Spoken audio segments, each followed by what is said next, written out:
Bonjour, bonjour, moi c'est Anne et bienvenue sur la chaîne. C'est une nouvelle chaîne et c'est ma première vidéo et je tiens à me présenter de façon générale et brève. Donc, Anne c'est une maman célibataire. Bon, je sais pas si je peux dire célibataire. Je suis maman solo de deux enfants, donc j'ai deux enfants que j'élève toute seule.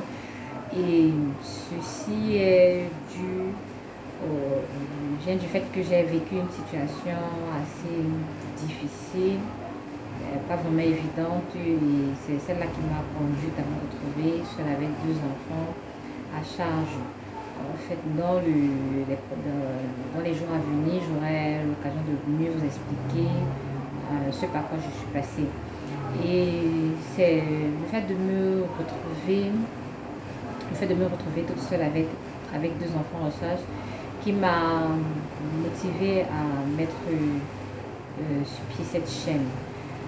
Mon objectif dans la chaîne, de façon globale, c'est de pouvoir partager des astuces pour pouvoir mieux s'en sortir financièrement et mieux en fait s'assurer à soi-même et à ses enfants un lendemain meilleur. Donc pour la vidéo d'aujourd'hui, je tiens à partager avec vous quelques points pour pouvoir mieux gérer ses finances pour l'année 2022 parce que nous ne sommes plus très loin de la nouvelle année 2021. Ça chemine déjà à sa fin parce que il ne reste que le mois de décembre et on ne parlera plus de 2021 mais de 2022.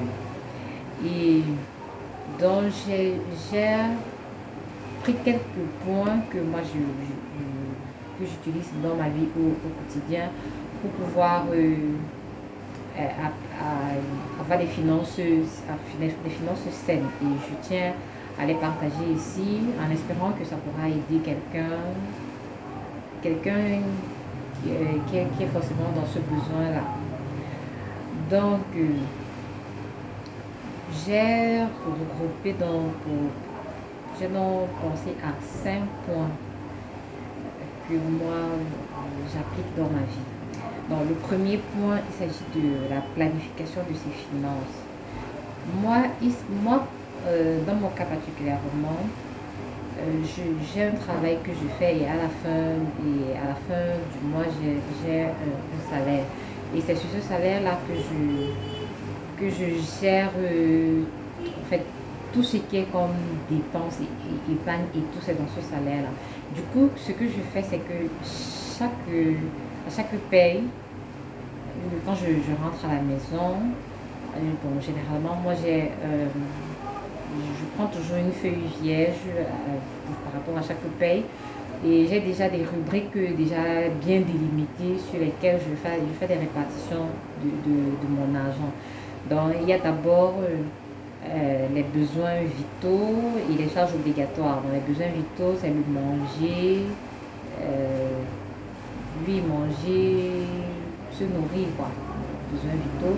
Il y a les charges obligatoires, l'électricité, la lumière, pour ceux qui sont, pour ceux qui sont des locataires, il y a le loyer, ce sont des charges obligatoires. Au-delà de ces charges-là, il faut avoir pensé aussi aux imprévus parce que la vie, en fait, elle est faite comme ça, quoi. Elle est faite d'imprévus. Donc forcément, il faut les prévoir pour que lorsqu'elles arrivent, on ne soit pas, que ça ne nous retrouve pas complètement à sec, qu'au moins qu'on ait la possibilité de pouvoir gérer en attendant voir comment on peut faire. Et l'avantage de mettre de côté les imprévus, c'est que il peut se passer des mois sans que on ait eu des situations. Mais cela ne voudrait pas dire que l'argent de cet imprévu-là, on va l'utiliser pour autre chose. On le laisse toujours où il est, tout en sachant que c'est l'argent qui est prévu pour les différents imprévus.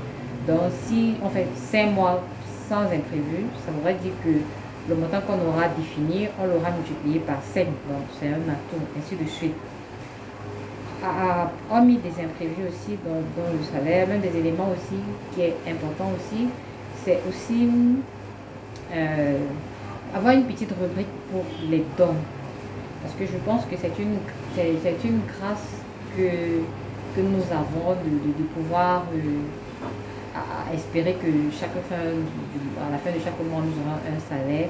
Et on peut faire, en fait, c'est le minimum, quoi. Le minimum, en fait, en fonction de ce que l'on perçoit comme salaire, en fonction de nos différentes charges et autres.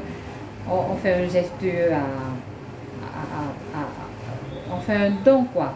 Et ce don-là, généralement, moi, je dis, parce que moi, dans mon cas particulièrement, je me dis toujours, vaudrait mieux regarder même, on peut regarder même dans son entourage, parce qu'on n'a pas forcément besoin toujours d'aller peut-être dans un orphelinat. En fait, tout est en fonction de ses capacités, quoi.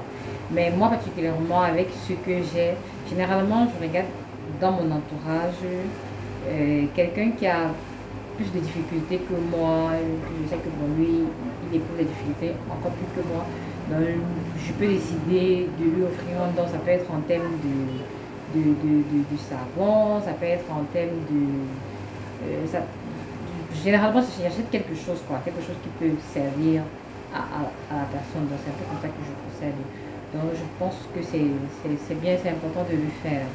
Il ne faut pas toujours se dire que parce qu'on n'a pas assez, en fait, on commence toujours avec le peu qu'on a. Donc, au-delà des dons, il y a également l'aspect épargne. Parce qu'il faut aussi penser à épargner. Parce que j'ai lu dans un livre, dernièrement, je ne sais plus trop où on disait que tu dois pouvoir te payer le 10e de ton salaire. Donc, ça veut dire que dès lors que je perçois mon salaire, je dois retirer le 10e de mon salaire et je le mets de côté pour l'épargne. Donc ça, c'est un montant que j'épargne et j'oublie. Il va me servir pour plus tard. Donc ça, c'est en gros pour ce qui est de mes répartitions. Donc c'est ce que je fais. Maintenant, le deuxième point concernant l'aspect des finances, c'est toujours se demander à chaque fois que l'on veut effectuer un achat, se demander est-ce que ceci c'est une nécessité ou alors c'est une envie. Donc moi c'est quelque chose que je fais pour pouvoir me contrôler, quoi. Donc ça voudrait dire que si je me retrouve pendant que peut-être je rentre du travail pour aller à la maison, en cours de route je trouve peut-être je sais pas, un accessoire ou quelque chose qu'on est en train de vendre et que le prix est vraiment bon. La question que je dois me poser, c'est est-ce que cette chose que je vais acheter à l'instant, est-ce un besoin ou est-ce une envie? Et si je savais que c'est une envie, vraiment, je m'abstiens. Mais si il se trouve que c'est une nécessité, en ce moment-là, je peux décider de faire l'achat. Donc, je pense que c'est quelque chose qu'il faille intégrer parce que parfois, on est souvent tenté par ce qu'on appelle, en fait, pas les soldes, quoi. Parce que on trouve, on peut passer là, on trouve qu'on est en train de faire des soldes de chaussures et tout. Mais à la maison, peut-être que nous avons assez de chaussures pour pouvoir, en fait, assez de chaussures. Mais parce qu'on a vu que ce sont des soldes, du coup, on se dit, bon, on va se laisser tenter. Et lorsqu'on le fait, ça crée déjà un déséquilibre dans les finances. On peut encore, s'il savait que je suis dans le besoin peut-être des chaussures et qu'en passant je me rends compte qu'on fait des soldes, en ce moment-là je peux m'arrêter parce que là je fais un très bon deal, parce que la solde va me permettre d'acheter la chaussure à un très bon prix par rapport au prix que j'avais prévu au départ et je pourrais même encore me retrouver encore en train de faire une certaine d'économiser quoi, du surplus d'argent que j'avais prévu pour la chaussure. Donc ça c'est le deuxième point. Il y a également le troisième point, c'est-à-dire savoir mettre de l'argent de côté de façon régulière. C'est vrai que ce point-ci, il est beaucoup plus évident à faire pour des personnes qui touchent l'argent de façon régulière. Donc, ça veut dire quoi? Je décide d'avoir, comme on dit souvent chez nous ici, une petite caisse. C'est une petite caisse dans laquelle chaque jour, je décide de jeter un certain montant. C'est toujours une formule d'épargne. Mais moi, particulièrement, moi, je l'applique beaucoup plus. Lorsque peut-être j'ai des dons, des dons d'argent que je ne m'attendais pas, quoi. Donc, que je reste comme ça, quelqu'un me donne de l'argent auquel je ne m'attendais pas. Du coup, ce que je fais, c'est que je prends une partie, je mets dans ma caisse et l'autre partie, je l'utilise soit pour me faire plaisir, ou en fait, oui, généralement c'est pour me faire plaisir. Donc ça c'est le troisième point. Le quatrième point, c'est décider de devenir un acteur plutôt qu'un consommateur. Ça veut dire quoi? À un moment donné dans la vie, il faudrait aussi arriver au niveau où on propose des choses sur le marché. En fait, qu'on devienne un vendeur, quoi. Qu'on vende quelque chose sur le marché afin de pouvoir rentabiliser au niveau des bénéfices. Et c'est vraiment un point qui est très important parce que ce point-là nous aide à pouvoir multiplier en fait nos différentes sources de revenus. Donc c'est vraiment un point qui est très très important. Donc décider d'être un acteur et que de passer le temps à être un consommateur. Ça c'est pour ce qui est du quatrième point. Et pour le cinquième point, c'est de faire une liste de ces courses. Donc ça veut dire que lorsque j'ai des achats à faire, il est préférable de noter sur un bout de papier tous les différents achats que j'ai prévu d'effectuer. C'est très important dans le fait, c'est important parce que cela évite de se retrouver en train d'acheter des choses qui n'étaient pas prévues. Et en faisant même une liste, cela nous permet de savoir avec quel montant je vais sortir de la maison. Parce que si je ne sais pas, je n'ai pas de liste, ça voudrait dire que je n'ai pas clairement défini les différents besoins. En fait, je n'ai pas cité toutes les choses dont j'aurais besoin. Et du coup, lorsque j'y vais, je vais me retrouver tentée par tellement de choses et je vais me retrouver en train de faire plus d'achats que prévu et plus de dépenses que prévu. Et forcément, ça va pénaliser au niveau de la gestion du mois. Donc ça c'est pour le cinquième point. Et en fait, pour aujourd'hui nous allons nous arrêter là, mais je tiens à préciser que ça ce sont les éléments que moi j'applique dans ma vie au quotidien.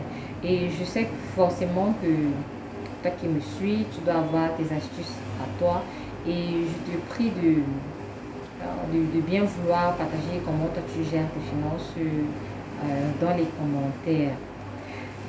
Bon, comme je disais au départ, c'est la première vidéo de la chaîne, et je tiens à préciser que je ferai des vidéos une fois la semaine. Une fois la semaine, il y aura une vidéo disponible. Donc, en attendant la prochaine vidéo, ce que je vous invite à faire à l'instant, c'est de liker la vidéo, de vous abonner et d'inviter d'autres personnes à le faire également. Sur ce, je vous souhaite de passer une excellente journée. Portez-vous bien. Bye bye.